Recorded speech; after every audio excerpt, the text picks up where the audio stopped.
You didn't click on this video.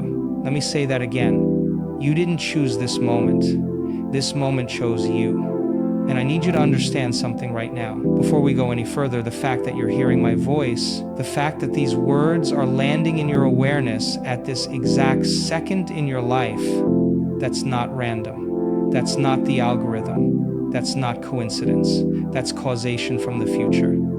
Your future self, the one who's already living the victory you're still rehearsing, sent a signal back through the quantum field.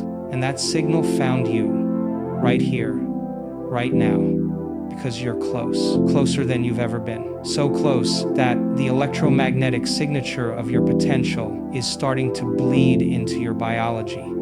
So close that your nervous system is recalibrating in real time. So close that the old version of you is fighting for survival and losing. And somewhere deep inside your body, beneath the doubt, beneath the exhaustion, beneath the voice that keeps saying not yet, you feel it. Don't you? That hum, that pull, that frequency you can't explain to anyone, because the moment you try to put it into words, it sounds insane. But it's there. It's been there. And if you're watching this, it means the universe just turned up the volume. Let me tell you what's really happening to you. You're tired. Not the kind of tired that sleep fixes. Not the kind of tired that comes from working too hard or caring too much. You're tired because you're living in two timelines at once, and your body doesn't know which one is real. See, here's what they don't teach you about transformation. Here's what all the books and the seminars and the gurus leave out. When you're on the edge of a breakthrough, your entire energetic system goes into chaos. Your cells are literally reorganizing. Your neural pathways are pruning old connections and building new ones.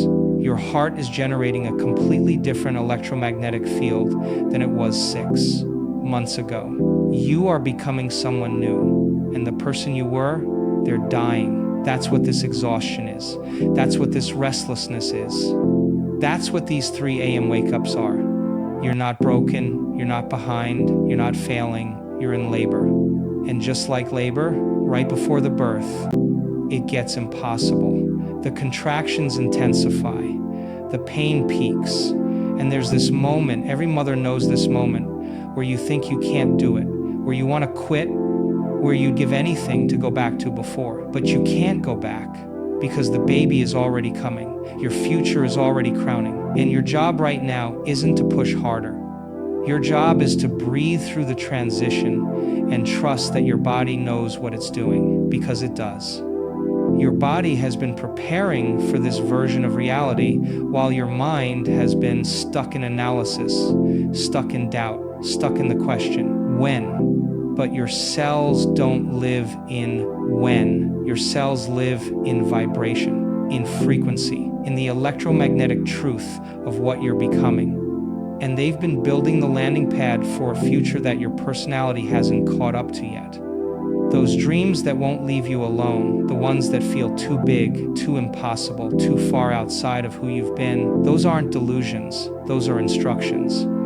Downloads from a version of you that already exists in the quantum field, trying to pull you into coherence with them. The ideas that wake you at 3 a.m. aren't interruptions, they're invitations. Your future self is knocking, and they're not being polite anymore, because you're close. So close that the 2 timelines, the one you're living and the one you're becoming, are starting to merge. And that's why everything feels so intense right now. That's why you can't focus on the old things. That's why the job that used to be fine now feels suffocating. That's why the relationship that used to work now feels misaligned. That's why you look in the mirror and barely recognize yourself. Because you're not yourself. Not the old self anyway. You're in between, in the gap, in the void between death and birth. And here's what nobody tells you about being this close.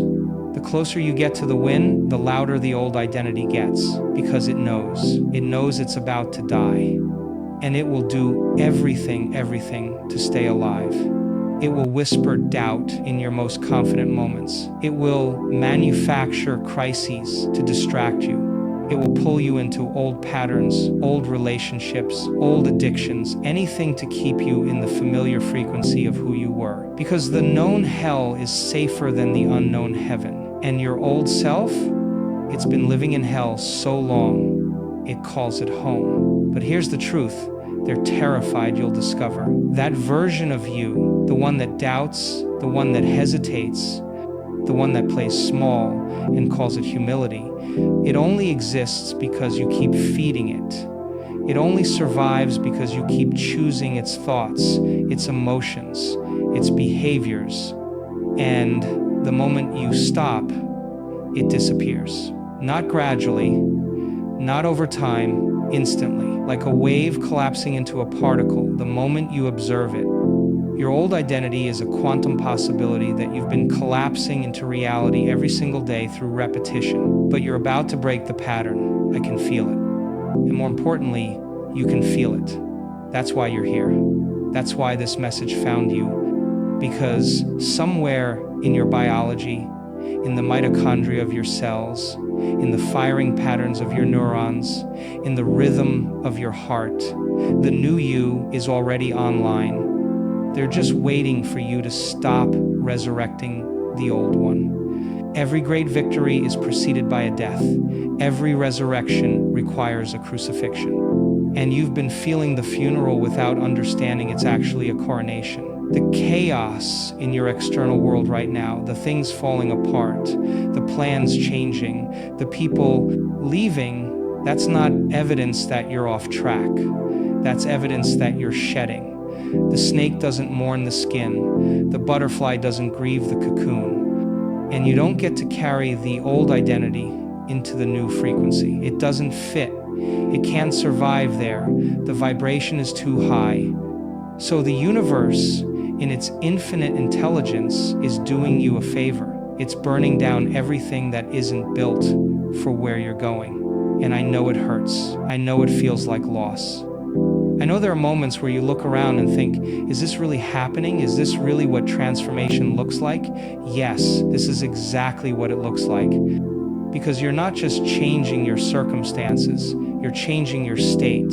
You're not just getting a new result, you're becoming a new person. And the version of you that wins, the one standing on the other side of this, they don't hope it works out. They don't wonder if they're worthy.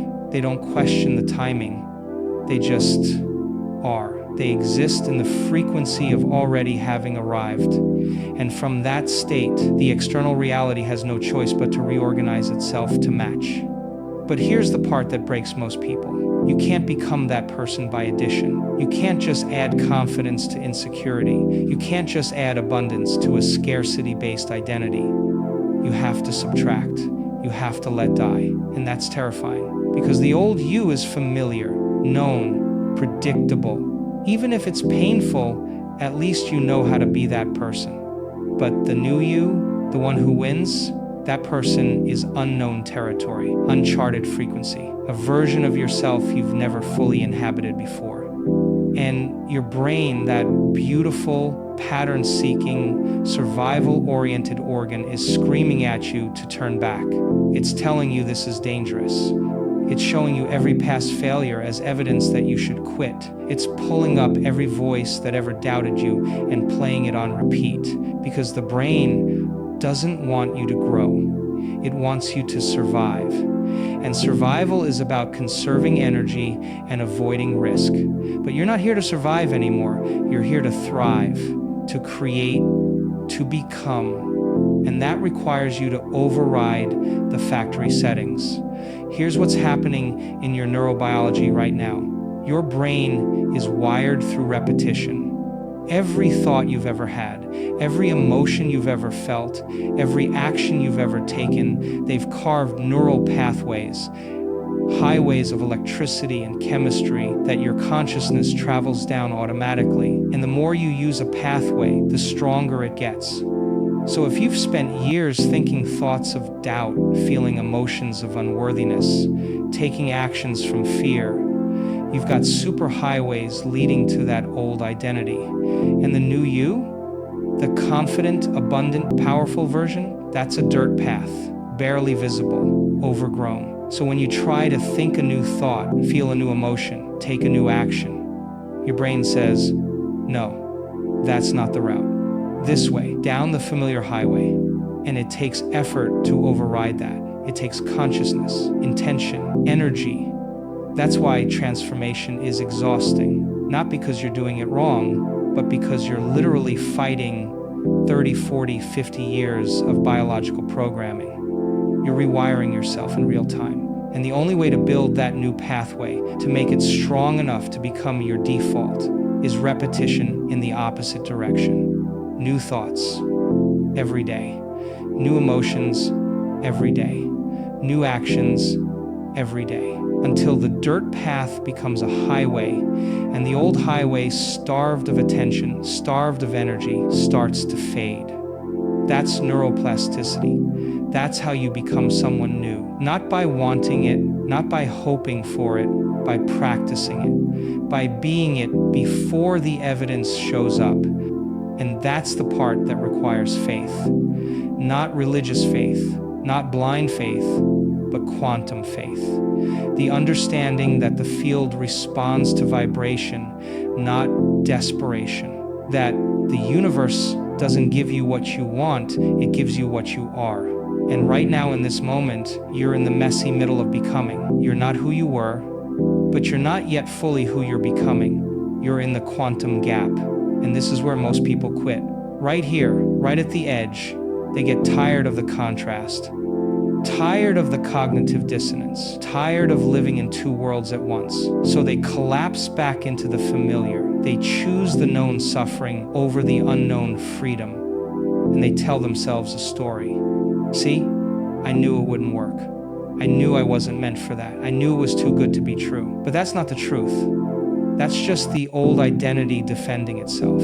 Because here's what I need you to understand. The universe was about to say yes. The door was about to open. The frequency match was about to click into place. But you flinched. You went back to the old emotion, the old thought, the old story. And the quantum field said, oh, okay, you're choosing that timeline. Got it. Not as punishment, not as rejection, just as reflection, because that's how it works. The field is a mirror, and it shows you exactly what you are, not what you want. So if you're vibrating in lack, even while saying affirmations of abundance, the field reflects lack. If you're vibrating in fear, even while visualizing success, the field reflects fear. Your words don't create your reality, your state does.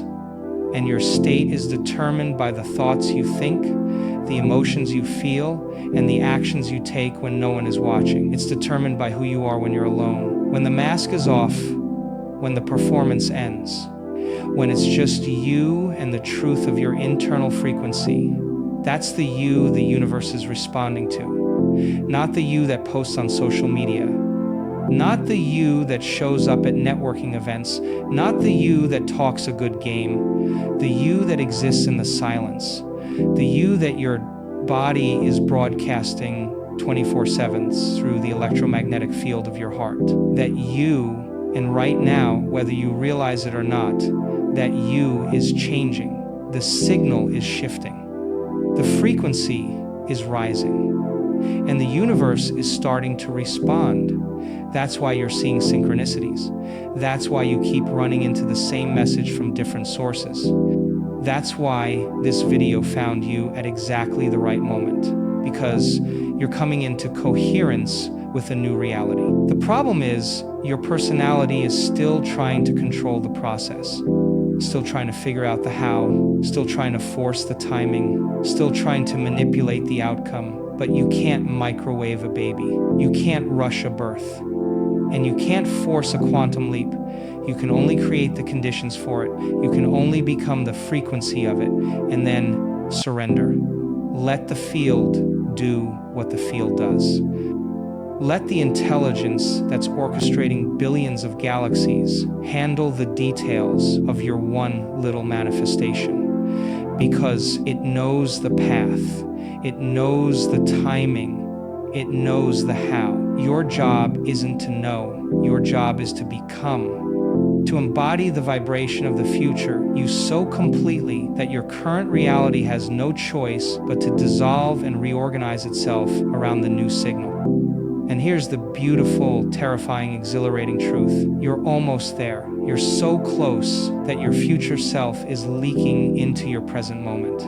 You're so close that the old timeline is collapsing and the new one is emerging. You're so close that the universe is about to move heaven and earth to deliver what you've been becoming. But there's something happening in your body right now that you can't see. Something beneath the level of your conscious awareness. Something that, once you understand it, will change everything. And we're going to talk about that next. Because if you're about to win, you need to know what's happening in the vehicle that's going to carry you across the finish line, your body. And trust me when I tell you this, it's been preparing for this moment a lot longer than you think. Your body is not a machine. I need you to hear that. Because everything you've been taught, everything the culture has sold you is built on the lie that your body is just a vehicle, a meat suit, a biological robot that you pilot from somewhere behind your eyes. But that's not true. Your body is a field, an electromagnetic broadcasting system that's transmitting a signal into the quantum soup of reality every single second of every single day. And that signal, that frequency, it's not coming from your thoughts, it's coming from your heart. Let me give you the science, and then I'm going to show you why this changes everything. Your heart generates an electromagnetic field that's 5,000 times stronger than the field produced by your brain. 5,000 times. That field extends 8 to 10 feet outside your body in every direction. It touches every person you pass on the street. It fills every room you enter. It saturates the space around you with information. And here's what that information is saying: who you are, not who you think you are, not who you're trying to be, who you are, at the level of state, at the level of emotion, at the level of energetic truth. And the universe, this intelligent, responsive, holographic field we're all swimming in, it's not listening to your words, it's reading your signal. It's feeling the frequency your heart is broadcasting, and it's giving you more of that. So if your heart is generating the frequency of lack, the feeling of, I don't have enough, I'm not enough, it's not here yet, the field responds with experiences that perpetuate lack. Not because the universe is punishing you, but because the universe is matching you. It's a mirror, a perfect, neutral, compassionate mirror.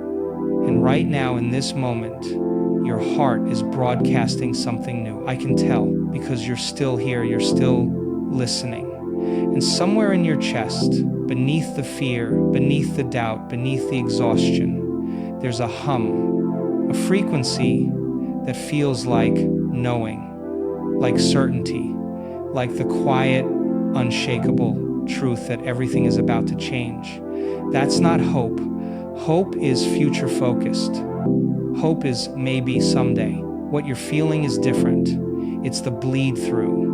It's your future self, the one who's already won, already arrived, already embodied the victory, reaching back through time and touching your biology, and your heart is starting to remember. Because here's what they don't tell you about the heart. It doesn't just pump blood. It thinks, it remembers, it feels the future before the brain does. There's a whole neural network in your heart. Neurons, neurotransmitters, the same biology that exists in your brain. And it's sending more signals to your brain than your brain sends to it. Your heart is talking to your head. And what it's saying is this: we're ready. The biology is ready. The field is ready. Stop thinking your way there and start feeling your way there. Because thought alone doesn't create reality. Thought married to elevated emotion, that's the formula. That's the alchemy.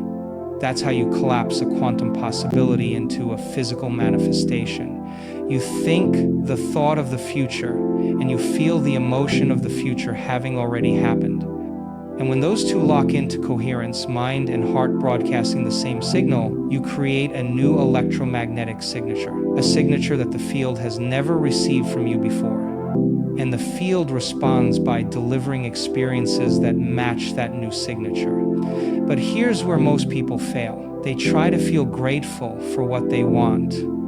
They try to feel abundant while staring at the empty bank account. They try to feel victorious while still living in the identity of struggle, and it doesn't work because the body doesn't believe them. The body is keeping score, and it knows the truth.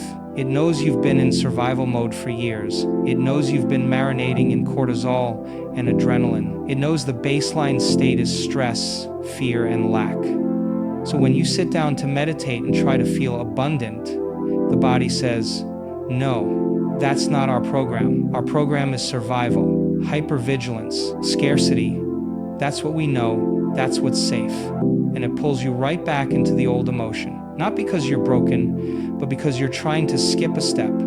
You can't just jump from fear to freedom. You have to metabolize the old emotion first. You have to discharge it, release it, let it move through and out of your system. Because emotions are energy, and energy doesn't disappear, it transforms. So all those years of stress, all those years of disappointment, all those years of not yet, they're stored in your body, in your tissues, in your fascia, in the very cells that are supposed to be building your future. And until you clear that old energy, you're trying to broadcast a new signal through a clogged antenna. It won't transmit, the message won't get through. So how do you clear it? Breath, presence, sitting in the fire of the emotion without running from it, without numbing it, without making it mean something about